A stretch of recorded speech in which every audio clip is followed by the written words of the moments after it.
We are glad to have you back on the God's Motivation channel.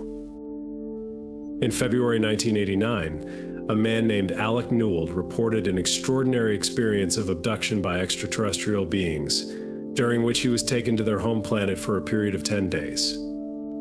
During this period, he allegedly gained knowledge about the nature of these beings, was made aware of remarkable technological advancements, and ultimately returned to Earth with an important message for humanity.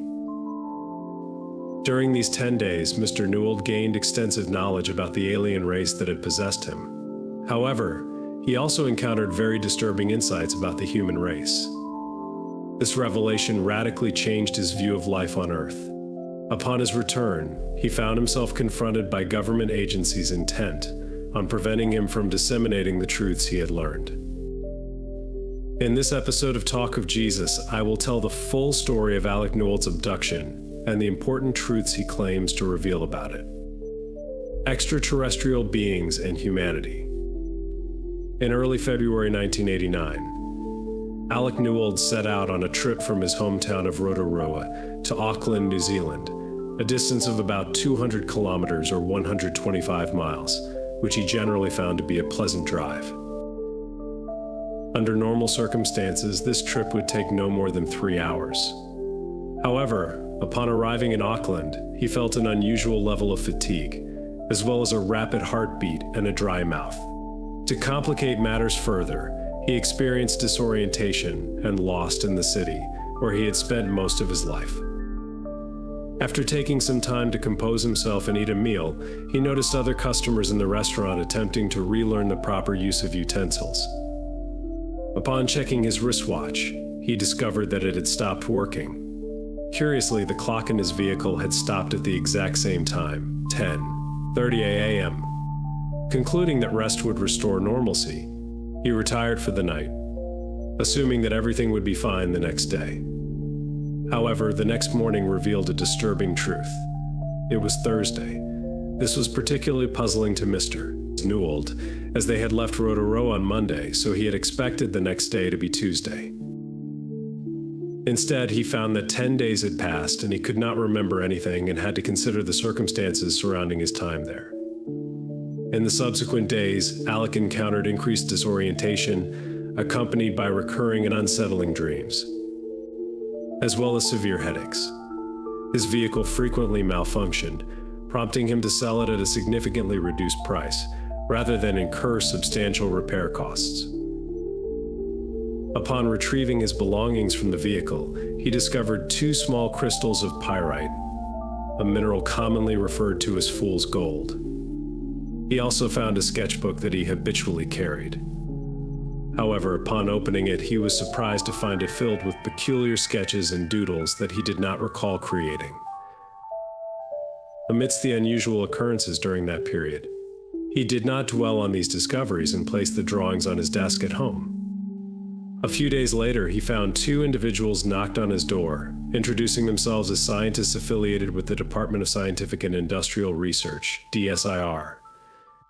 According to Alec, a New Zealander predominantly spoke on their behalf, while the other gentleman, possessing a British accent, presented his DSIR identification card, which was accompanied by another card indicating affiliation with the Royal Institute for International Affairs. This revelation aroused Alec's suspicion. However uncertain of their intentions, he answered their inquiries politely. They expressed considerable interest in his vehicle, and upon learning of its recent sale, they displayed signs of disappointment. They departed, assuring him they would return at a later time. Feeling somewhat paranoid yet attributing the situation solely to the matter of his car, Alec relocated and refrained from disclosing his new address to anyone. Despite these precautions, he encountered the same 2 men again a few weeks later. This visit was marked by their increased insistence and a series of specific questions to which Alec had no responses. All he could ascertain was that he had inexplicably lost 10 days and that his vehicle had begun malfunctioning, leading to its sale. When he expressed his inability to provide further information, he requested that they leave and not return. The following evening, upon returning to his apartment, Alec sensed an unsettling presence indicating that someone had unlawfully entered. Although everything appeared undisturbed, he noted the absence of the 2 pyre crystals in several pages from his sketchbook. He figured that they had obtained what they sought and hoped this would lead to his peace. At that moment, he could not foresee the extent to which he was mistaken. From that point onward, Alec began to recollect memories. Initially, he perceived these as typical dreams, albeit more persistent. However, as he continued to dream, the fragments began to coalesce into a coherent narrative. A narrative he had personally experienced. He commenced the practice of keeping a notebook and pen on his nightstand, and gradually memories accompanied by images and sounds began to resurface.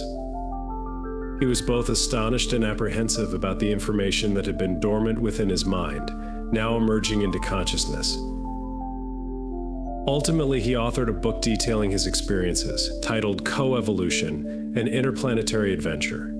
This narrative unfolds the events he endured during the 10 days of his abduction and the insights he gained regarding extraterrestrial beings and the historical lineage of the human race. As he reflected on the events, he recalled driving at a slower pace than usual that morning, prompted by the presence of dense fog. Suddenly, he experienced an unusual sensation as though time itself had decelerated. His vision became indistinct, the steering wheel began to vibrate, and the surroundings started to tremble. The steering wheel subsequently locked, resulting in a loss of control over the vehicle. The next memory Alec retained was of being suspended in midair. Upon looking down, he observed what appeared to be a substantial expanse of ice, a luminous white surface, seemingly illuminated from beneath. Although he could not discern his own body and was uncertain of its existence, Alec sensed a ring of blue light encircling him. He described this state as follows.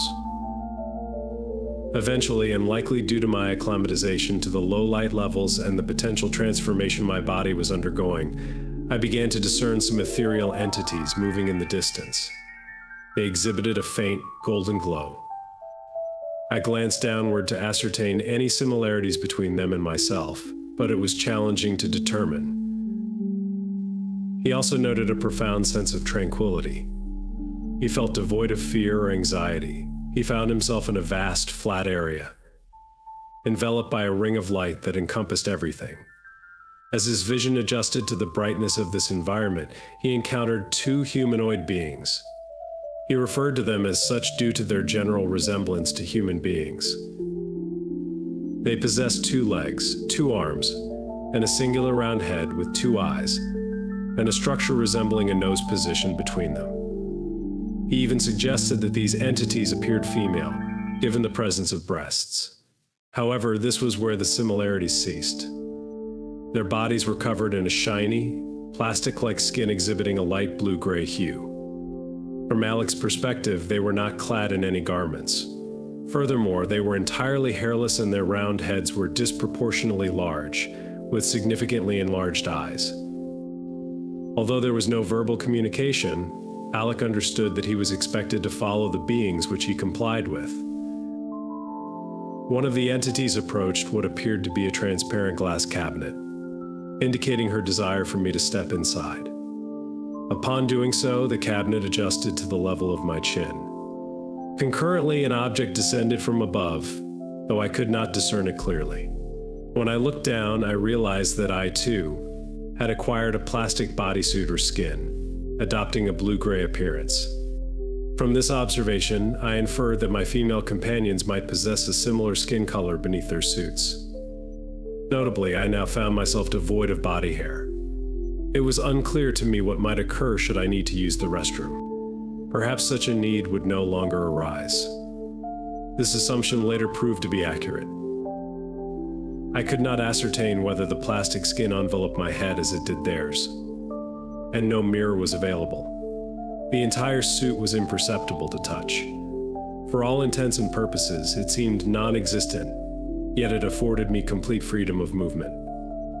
Subsequently, one of the extraterrestrial beings approached him, and as he recalled, he said, implanted a thought within his consciousness. This thought suggested that if he chose to follow the entity, he would be transported to a significantly more comfortable environment where he could engage with other beings. Until this moment, he had been uncertain about the nature of his circumstances. He did not perceive these beings as aliens, but rather as angels, leading him to contemplate the possibility that he might have experienced death. Upon closer examination of one of the angels, he observed that her eyes were strikingly beautiful, exhibiting a hue that lay between violet and blue. Her neck was elongated, and her shoulders had a gentle slope, culminating in 2 elongated arms, each with 5 fingers. Feeling an inexplicable attraction to this entity, he opted to follow her to what appeared to be a bowling alley. The entity subsequently left him in that location. As he navigated the space, which resembled a lengthy corridor, he noticed a door at the far end. He approached the door and attempted to open it, only to discover that he could pass through it effortlessly, as if he were a specter. The subsequent room was more recognizable as it contained furniture, chairs, desks, and tables. Everything, including the room itself, was circular, devoid of sharp edges.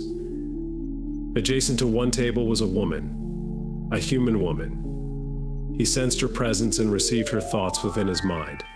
She greeted him, stating welcome. He attempted to respond, but no words emerged. She continued, "My name is Millie," and observing Alec's struggle, advised him not to exert excessive effort in speaking, but rather to think what he wished to convey. At this juncture, it is pertinent to elucidate the mode of communication employed by these extraterrestrial beings.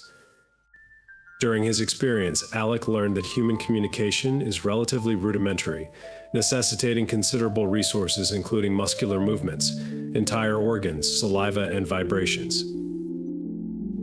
The predominant form of communication among otherworldly entities is telepathy. This method does not rely on verbal language. Rather, it is tenfold more precise than any linguistic framework on Earth.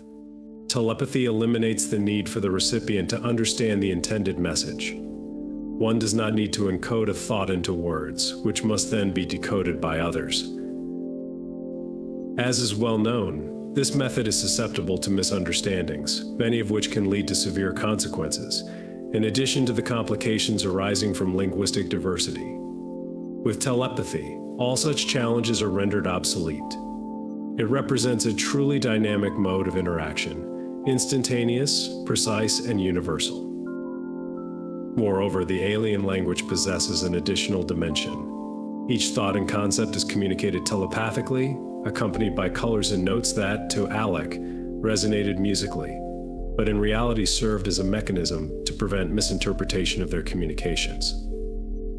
Alec noted that, to him, these sounds bore a resemblance to those found in Earth's Oriental music and languages. Alec also describes their numerical system as it was very different from the modern metric standard. It was built on a system of 12 instead of groups of 10. As the aliens explained, these values coincided with numbers that were already present in what humans call nature. This is not to say aliens communicate only telepathically. They also had a complex writing system, which again was based on letters as well as colors. These colors were not only the 7 basic colors of the rainbow, each one of them was split into dark, medium, or light, each with its own significance. Of course, it would have required considerable time, effort, and training for Alec to learn the language in 10 days. What he did instead was to copy the alphabetic system as he remembered it. He also copied the numbers from 1 to 12. These were enough to make all the rest of the numbers. The number 12 had a religious importance as well. It was a very revered symbol among aliens. After seeing it almost everywhere, Alec understood that it stood for a kind of national emblem at the aliens' homeland. It represented their civilization, and just as 7 represents completeness, and therefore God to Jewish people, 12 was the most important number in their numerical system. The value 0 was always represented by the color white, and when white appeared in their writing, it was used as separate sequences of colors. Alec would always ask what the symbols meant out of curiosity. But in reality, 99% of communication was done through telepathy, directly into each other's mind, and without the need to learn the other's language first. This is an extraordinary invention, one that would revolutionize life on Earth, And as we will see in a few minutes, this is not far from happening. Via telepathy, he learned from Millie that he was not dead or on another planet, but on a transporter they called a lightship. She explained that she once lived on Earth, but she didn't want to return. Millie was just a crew member. The ship was run by entities she called guardians or elders, but before she could explain anything else, they were approached by three beings. One resembled a woman, the other was smaller, more similar to the first two aliens he encountered, and the third one was the smallest of all, and walked in front of them.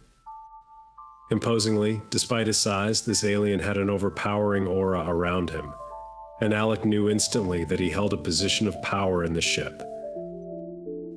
He introduced himself as one of the elders, assured Alec that he would be able to decide whether he wanted to go back to his planet or not, and assigned him a human-looking companion.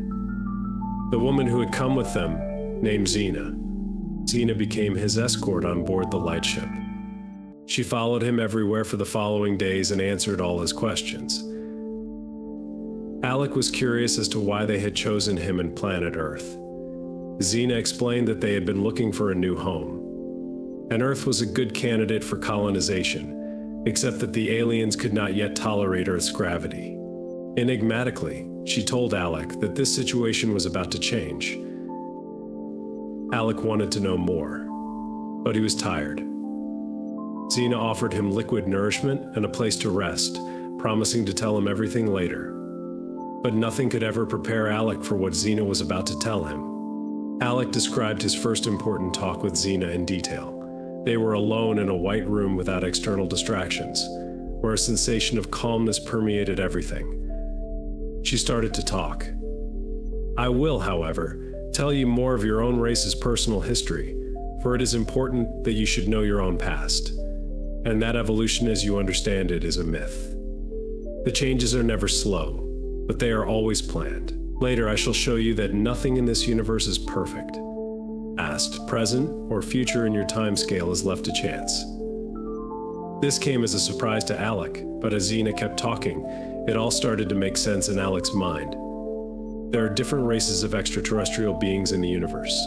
Many of them visited Earth in the past. In fact, some of them collaborated to do genetic experiments with Earth animals. One of its most important results was the development of Homo sapiens. Human beings were not the result of millions of years of evolution, but of the design of intelligent alien beings. These people were the Elders, space travelers who roamed the galaxy looking for a promising place to establish their civilization. Some Elders moved on to other planets, while some others stayed on Earth, looking after their creations and monitoring the development of the human race. According to Xena, the Elders helped humans thrive throughout history and even planted seeds, like the pyramids of Giza, as their legacy to the human race. Humans were their most precious creation, and so they carefully prepared them for millennia, so that one day, not far from today, they could finally reveal to us most of the secrets of the universe. But before that happened, said Xena, a dark force came down to Earth and claimed it as its own. The dark force took hold of the human race and became part of it by changing its DNA structure. This change crippled humanity, which was at first capable of achieving things that today would be unthinkable. Our development was set back thousands of years. Xena told him that force is known to most as the force of darkness, for it is indeed the enemy of enlightenment.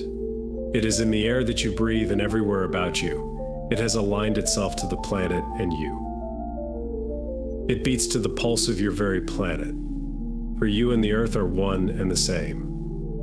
Alec's mind was blown. He wanted to ask questions, but he did not know where to start. He asked about this dark force and how it survived. Xena told him it fed on fear, just like the Elders. The dark force traveled around multiple planets and systems, looking for easy prey. When it discovered that humans had that particular emotion, fear, which is not at all common in the galaxy, the dark force immediately targeted the human race.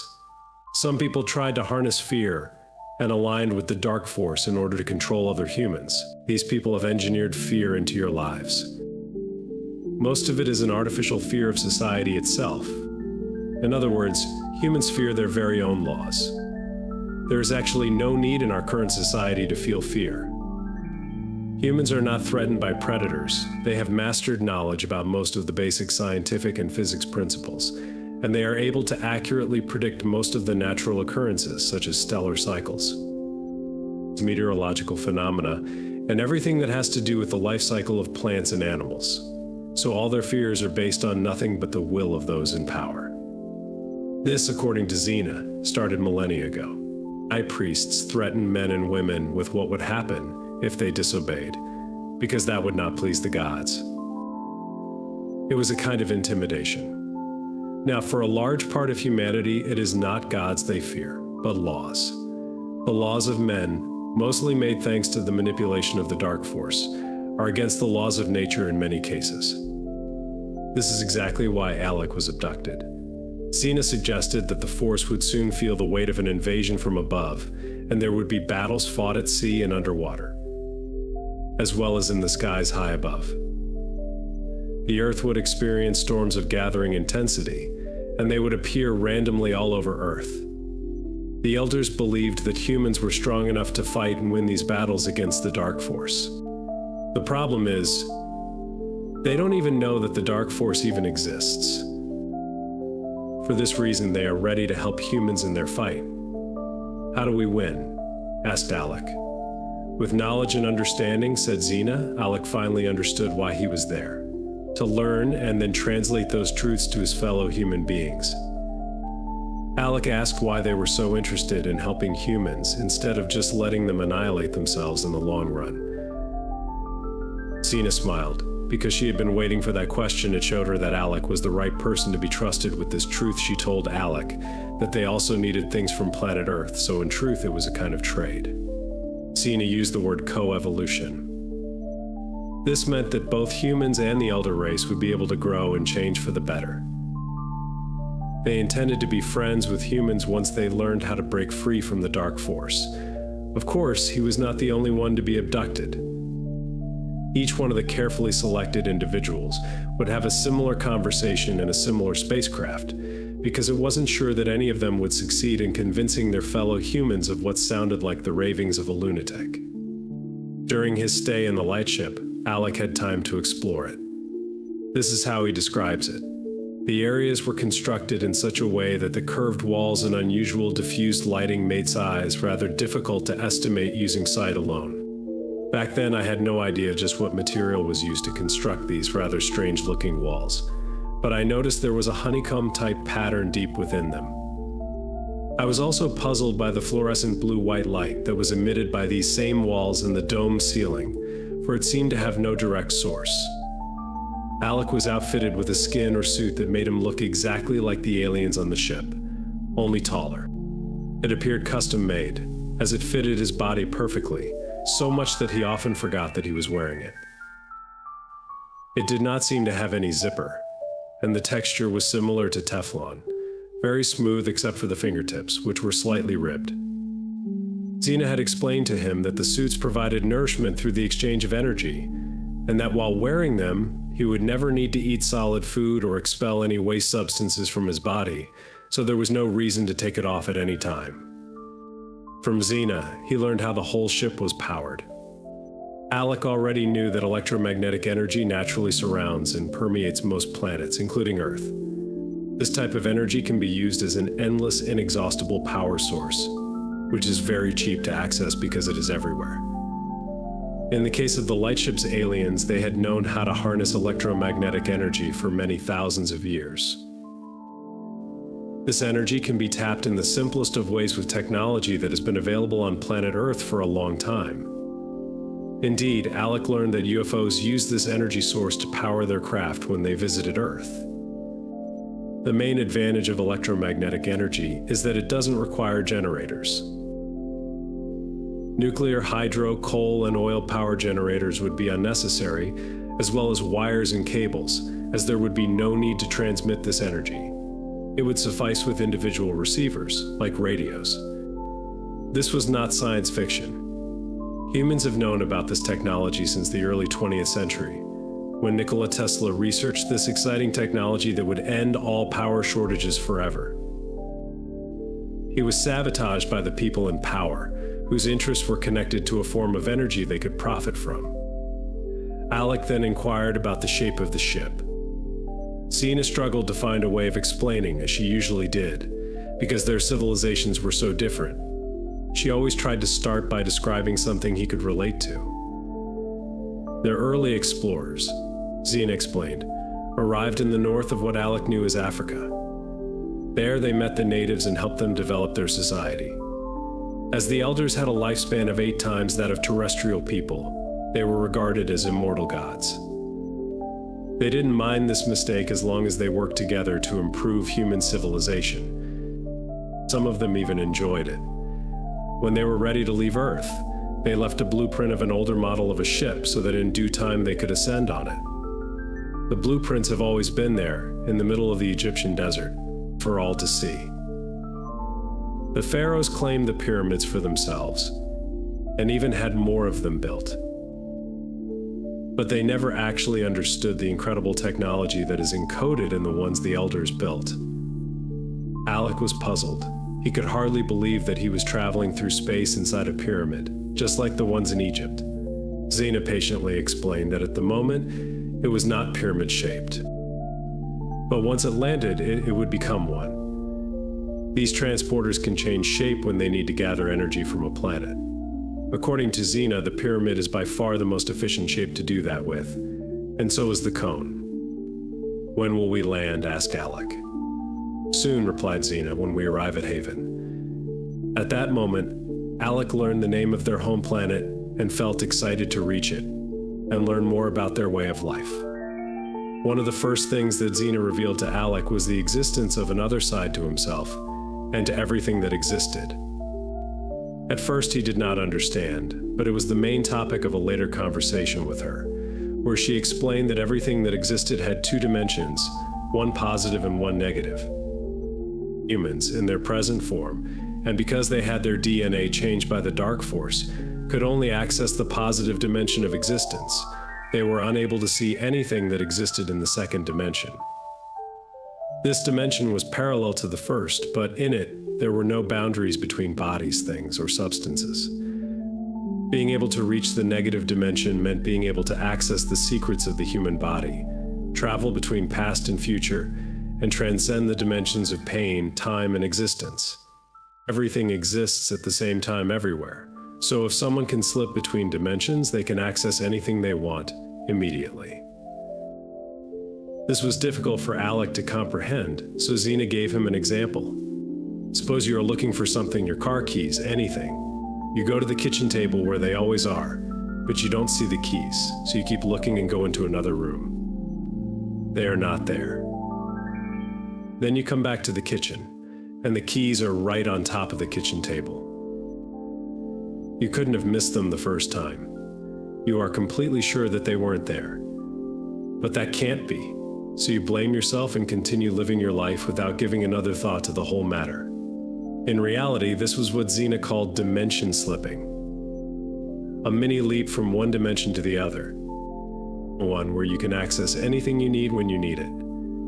Xena described herself and the crew of the ship as dimensional time travelers because they came from Alec's future. They were in the process of improving their own race by experimenting and mixing human and alien DNA. She told him that although their experiments were successful, they still needed to find a better way of processing air in an oxygen-rich atmosphere like Earth had. As humans were physically adapted to life on Earth, they were starting to look more like humans. In the future, they would not be distinguishable at first glance from regular humans. That is when they could finally disembark on Earth, their new home. They also hadn't perfected the human form of reproduction.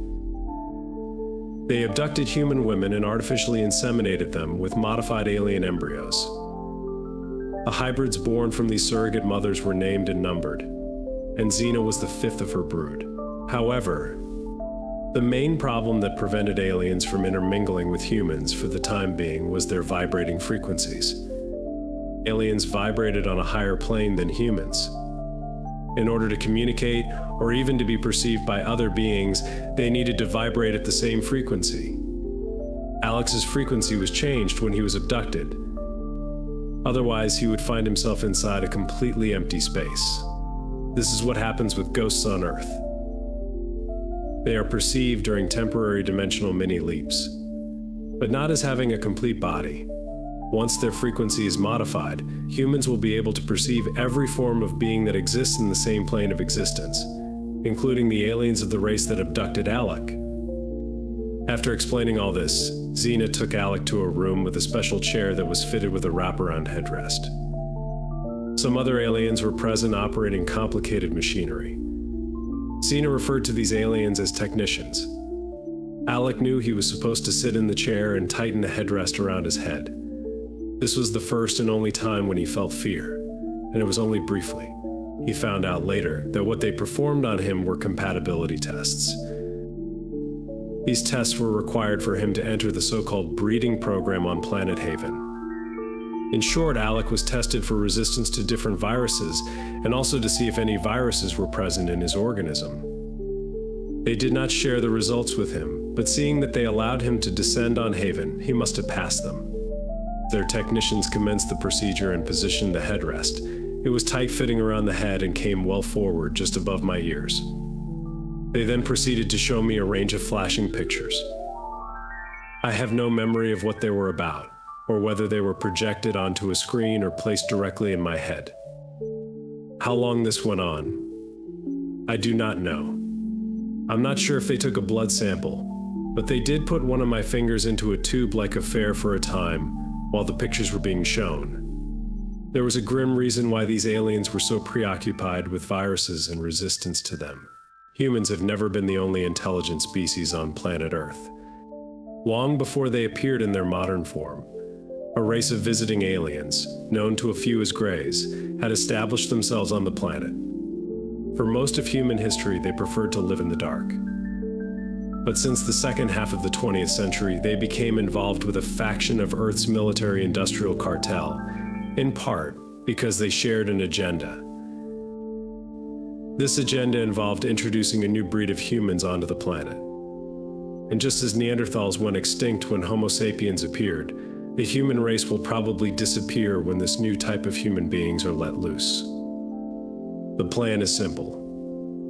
The Greys, together with human military scientists, are secretly building a new race that has resistance to a certain lethal virus. Then they will release that lethal virus among the general population. Haven elders have already been conducting preliminary tests on planet Earth to see how these viruses work. In the case of Alec, they didn't want him to enter their planet carrying some hidden virus. After the test, Alec was brought to the same transparent machine where he first got his blue-gray suit. But this time, when he got out of the machine, his suit was golden. Apart from the color, it looked exactly like the one before. Smooth and glossy like Teflon, perfectly tailored to his body. He didn't know what to expect from Planet Haven, so before landing, he asked Xena and other crew members all he could. According to Xena, Haven was not very different from Earth, only it was much smaller. Apart from that, the vegetation was very similar, and it was fully populated with just a very small desert area. The problem was that their sun was now nearing the end of its useful life. Its pulsations would become violent and unpredictable in the near future, eventually putting an end to their planet's ability to support biological life forms. A bigger problem they had was that if they were to establish themselves on any planet larger than Haven, they would have to get used to the gravity. Haven was a tiny globe even by Earth's standards. Its gravity was less than half of Earth's gravity, and its atmospheric pressure was also much lower. Xena's ancestors were not originally from Haven. They had moved there when some catastrophe befell their other planet. According to Xena, this was so many years ago that records of such a migration were long lost to them. Since they learned of the short lifespan of their sun, they began to look for other places to migrate. In the solar system, planets like Mars or even Earth's present moon appealed to them because of their size. But Earth had evident advantages in its developed flora and fauna and a much more stable atmosphere. The bravest of Xena's ancestors made efforts to tolerate Earth's atmosphere and gravity so that they could help establish intelligent life on our planet, so that at some point in the future they could coexist on that very planet. When the spaceship approached Haven, Alec could see that it was the junior partner in a twin planetary system. Haven looked to be a small planet in orbit around a much larger planet. He was excited to finally see the planet up close. Haven looked to be a small planet in orbit around a much larger planet, perhaps similar to our Earth and its moon, but with the roles reversed. Haven seemed to have the water and some clouds, while the larger globe looked very much like our own moon, dry and barren. The only real difference seemed to be that on Haven, there was a predominance of blue-black seas and reddish-brown land, rather than the blues and green-browns mixed with abundant cloud cover as on Earth. When they descended through Haven's atmosphere, Xena pointed to a small black spot that was getting larger and told Alec that it was her hometown, Nepalisa. Regarding the political organization of Haven, it sounded to Alec like a much simpler and more efficient method than the ones they had on Earth. There were no individual countries like on Earth, so the government ruled over the entire planet. There were 3 major districts, and each elected 3 citizens to represent them on a high council. These 9 high counselors were empowered to make all major decisions concerning the planet's well-being. One new counselor is elected every 2 years, which were considerably shorter than Earth's years. In turn, the oldest member of the council stepped down and became a general overseer. This way, there is a new council member every 2nd year, bringing a constant flow of new ideas. No member can sit again once he has stepped down, so there is stability and fresh ideas keep coming through. Xena explained that this system worked very well, so well that every city copied the exact same system. Once on the surface of the planet, Alec understood why Xena highlighted the good functioning of the council. The first most striking thing about the city was its neatness and order. The second, its immensity. Even from well up, I could not make out the boundaries. There may well be bigger cities on Earth, but where I come from, this place would be rated big, very big. It stretched out in both directions, following the coastline out of my line of sight. There seemed to be only a thin strip of land that was not coastland or desert, and the city was sandwiched within it. One thing that struck Alec as odd was the lack of tall buildings, except for 1 or 2 towers, and the dominance of a small, circular shape among a few larger pyramid-shaped constructions.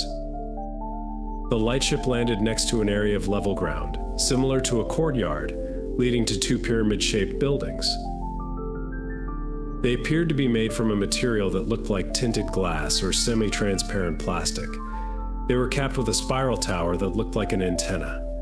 Each building, in turn, was topped with what Alec described as large lightning bolts. The ship's elders allowed Xena to have Alec stay with her family as a guest. In fact, they were the only 2 people who descended to the planet's surface. Once off the spacecraft, Alec confirmed that it was pyramid-shaped. The sky was almost black, except for a streak of blue and orange close to the horizon above the short buildings. Despite this, everything was illuminated, as if it were broad daylight. A short distance from the lightship, Alec and Xena found themselves at a transporter base. As far as Alec could see, there were no buses or trains, only receptacles that looked like cubicles made of semi-transparent plastic. They stepped inside one, and Xena fed it some coordinates before being sent off in one direction.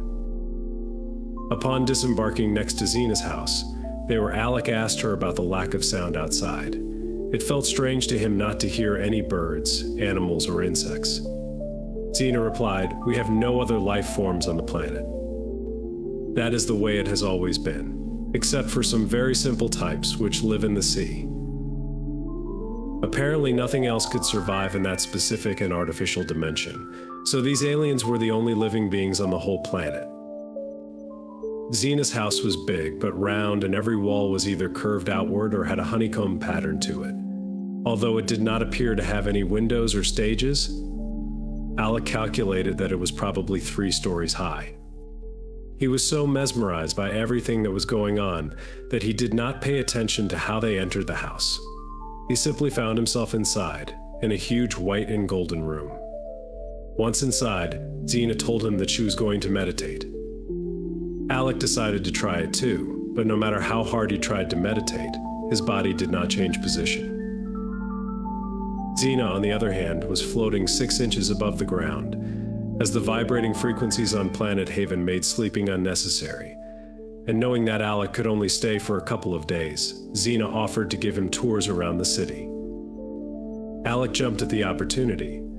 Xena then introduced him to the people she called her parents. They were elders who had custody over Xena, but did not look anything like her.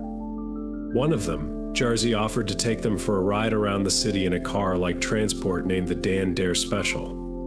The Dan Dare Special had seating for 4. It was a bit of a squeeze to get into, but with some adjustments, Alec managed to fit into it. The car was being driven on a gray-brown surface, similar to the cork-like material of the streets. This road was approximately 10 meters, 33 feet wide, and did not appear to be curved, but the outline on the side was so precise it looked as if it had been cut with a sharp knife. During the car trip, Alec could not decide what excited him the most, the incredible city or this car that seemed to run on magic. When he asked, Jarzy told him that it worked with part mind power, part magnetic repulsion. As far as Alec could tell, there were no rails or anything that steered the car for them. In fact, there was no need for a car, as one could technically reach most places within the city just by stepping into the semi-transparent transporters. Perhaps the word car would have was not the most accurate, but it was a private means of transportation with a cabin where 4 people could sit at one time. The areas that passed by all looked to Alec like residential areas. There were no shops as such, although many buildings had large windows where you could look at what happened inside. Alec learned that hard cash, coins, or notes did not exist. In 1989, Alec described the way the cities were organized as communist because nothing was sold or bought over the counter. Resources were assigned to people based on their everyday specific needs. Everyone needed to work in order for the society to continue existing, but there was a limit to the number of hours one could work.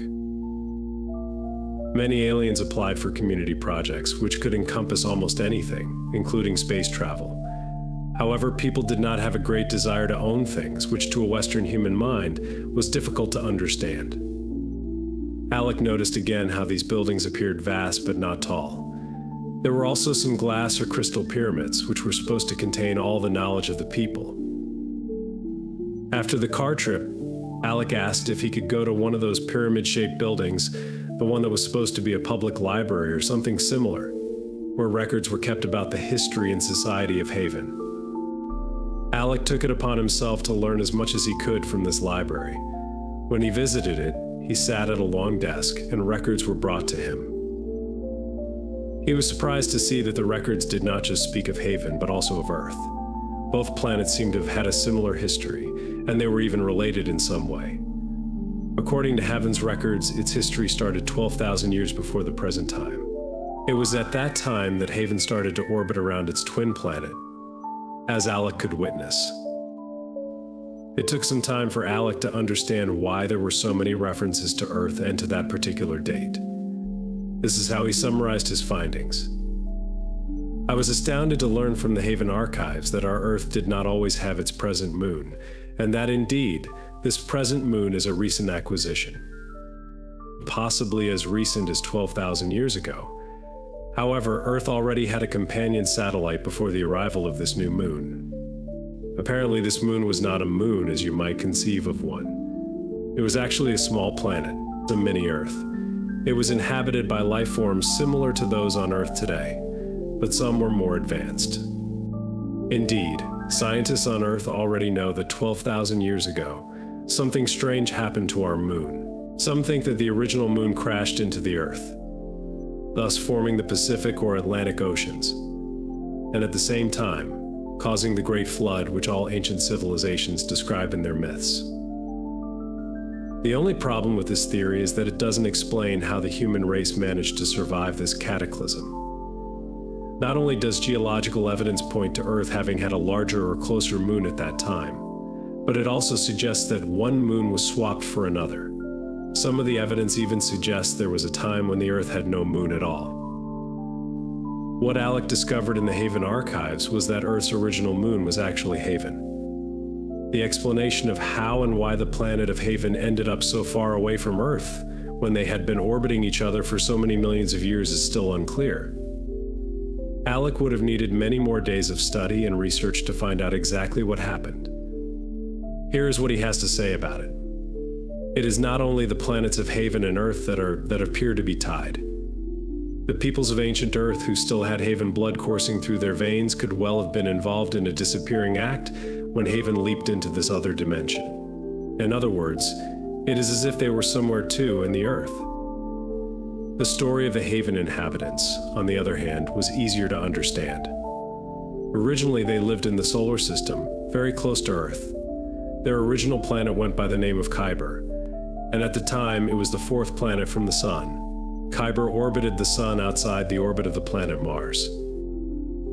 Venus did not exist yet.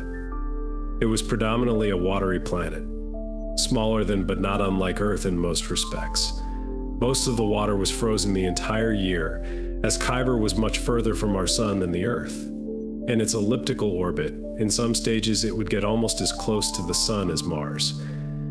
Most life forms that developed or were seeded upon planet Kyber lived underground, making the best out of geothermal heat that emanated from the planet's core. As these life forms evolved, two distinct intelligent races eventually emerged. One race established itself on the surface of the planet. Despite it being so cold, they did not mind the low temperature, preferred to live a simple life, and shunned technology altogether, opting to live in complete harmony with nature. They developed a symbiotic relationship with other plants and animals on the surface of Kyber. They were so attuned to nature that they developed psychic abilities. Their bodies were furry and small. This way, they protected themselves from the cold. The other race was almost the complete opposite. These beings too were highly intelligent, but they were also technologically advanced, which was a necessity since they lived mostly underground. They became a race smaller in stature and more delicate than the surface dwellers, and after millions of years of evolution, they ended up with no body hair at all. It would have been almost impossible to think that the two races had been relatives once, as they looked completely different. They did have some physical resemblance in that they both had 2 arms, 2 legs, and a head. It was the more inquisitive subterranean group that discovered space travel, but it was at this time when everything started to become undone for them. Their first step in space exploration was to one of Kyber's moons, and in due course, they visited all 3 moons. At about this time, they were conducting experiments on the planet itself regarding interdimensional travel.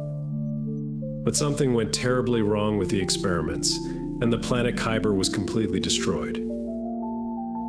Just before that, the subterranean group launched a ship to one of their moons, where they included a group of hairy surface dwellers, as well as other life forms that lived in and under Kyber's surface.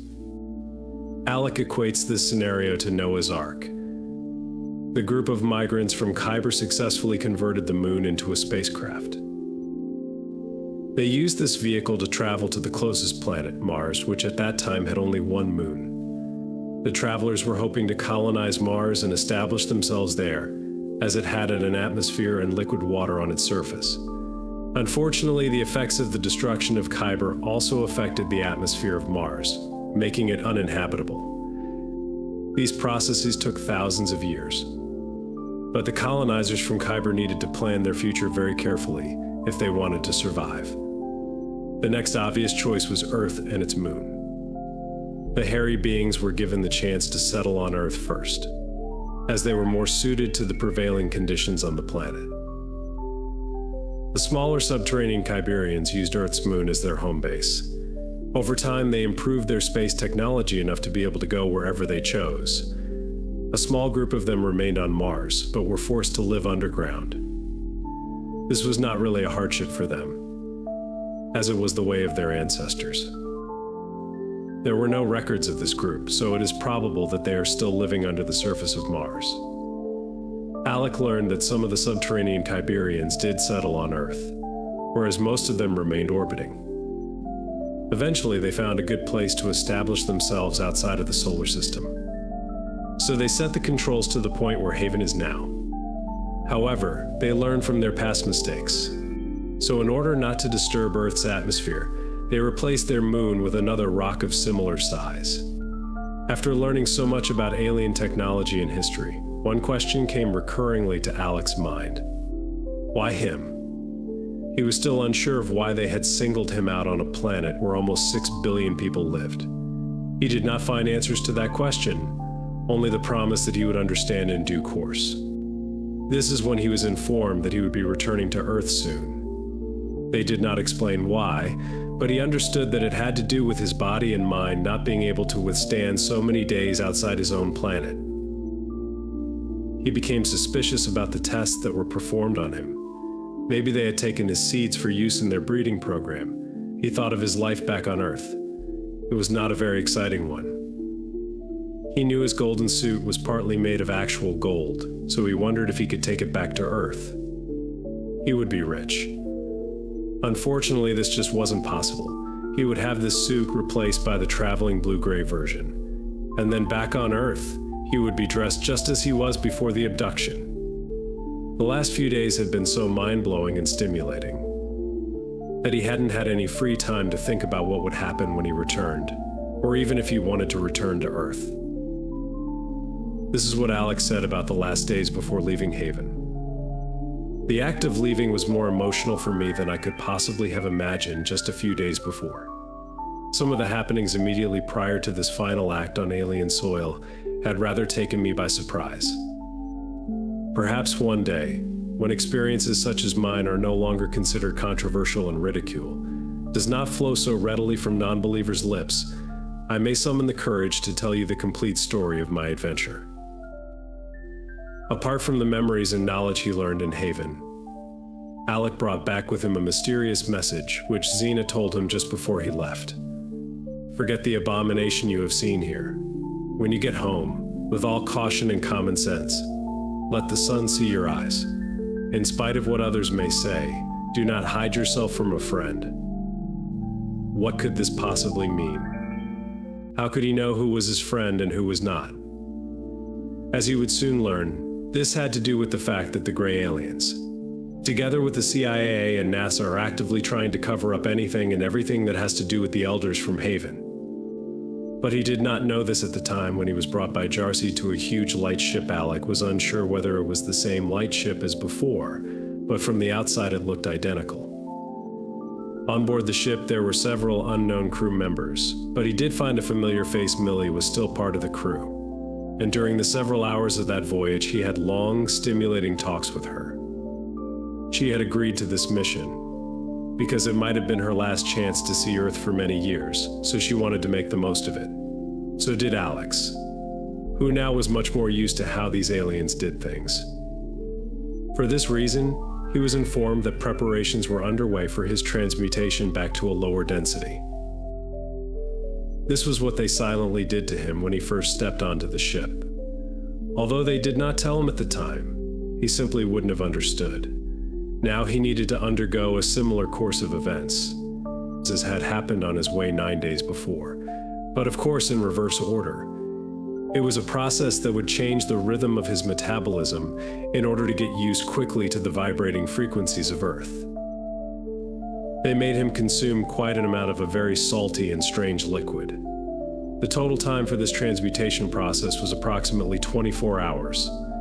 The sequence of events was explained to him beforehand, as it would not be possible to communicate with Alec once the suit had been removed. Alec recalls his last moments on the lightship. From this point on, things are a little sketchy. I did arrive in Auckland eventually, as you already know from the sequence of events at the beginning of my narration. However, little did I know that my adventure was not yet over. In fact, it was just beginning to warm up. What I had been through was the prelude to, and the reason for, an equally bizarre series of events which were to occur right here on home ground.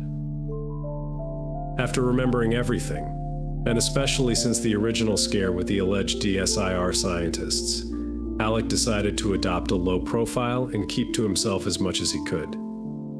At the same time, he started writing his book, planning to release it when the time was right. He understood that the agents probably worked for or together with the dark forces that Xena described to him. They were very powerful and had reasons for wanting Alec to keep quiet. But as time went on, he began to relax. He had to make a living, so he went back to his old profession, buying and selling used cars. This line of work involved talking to different people, making connections and being friendly with potential clients, most of whom he had never met in his life. The first red flag came when his landlord reported that some people who identified themselves as police officers had inquired about a car Alec once owned. Of course, he had no idea about what happened to that car, but Alec did not know what to make of it. He did notice the presence of a car with 2 occupants, parked daily in front of his house. Eventually, he was approached by them and informed that they were CIA operatives. They appealed to his patriotism and love for planet Earth. They claimed that the extraterrestrial beings with which he had contact were dangerous to Earth's defense, and they just wanted to make sure the planet was safe. But Alec did not fall for this trap and declined to make comments. He would soon regret it. After a while, the car disappeared, but he was far from being off the hook. When dealing with cars, it is important to know who you are selling and buying from, and if they are legitimate. Of course, Alec had always dealt with people he trusted, but after the stock market crash of 1987, he had to change strategies. Soon after his return to planet Earth, a gentleman introduced himself to Alec during a car auction in Auckland City. He claimed to have recognized Alec as the partner of a mutual friend, and that they had met once. He said his name was Jeff Wright, and that he had access to cheap Japanese second-hand imported cars which were hard to come by in New Zealand, and especially for a low price. Unwittingly, Alec started buying cars from this man. The problem was that they were stolen, so when the police came knocking at his door and asking to see the papers on the cars, he understood he had been set up. There was no way out of it. A long period of attorneys, judges, and paperwork started, and just when he was about to lose the case and go to prison, he was approached again by CIA agents. They had done a fairly good job setting up the scene. Their message was simple enough: cooperate, and they would fix things up for him with the police. He had no choice but to tell the CIA everything he had learned and seen in Haven. Fortunately for him, they left him alone afterward. Apparently, they just wanted information. Still, Alec took a chance to publish his book, and it did bring him several problems and persecution by some of the planet's most powerful organizations. Even then, he did not hesitate to share this incredible knowledge with whoever was ready to listen. If you enjoyed this video, please give it a like, share it, and leave a comment with your thoughts below. Keep your minds open, and until we meet again.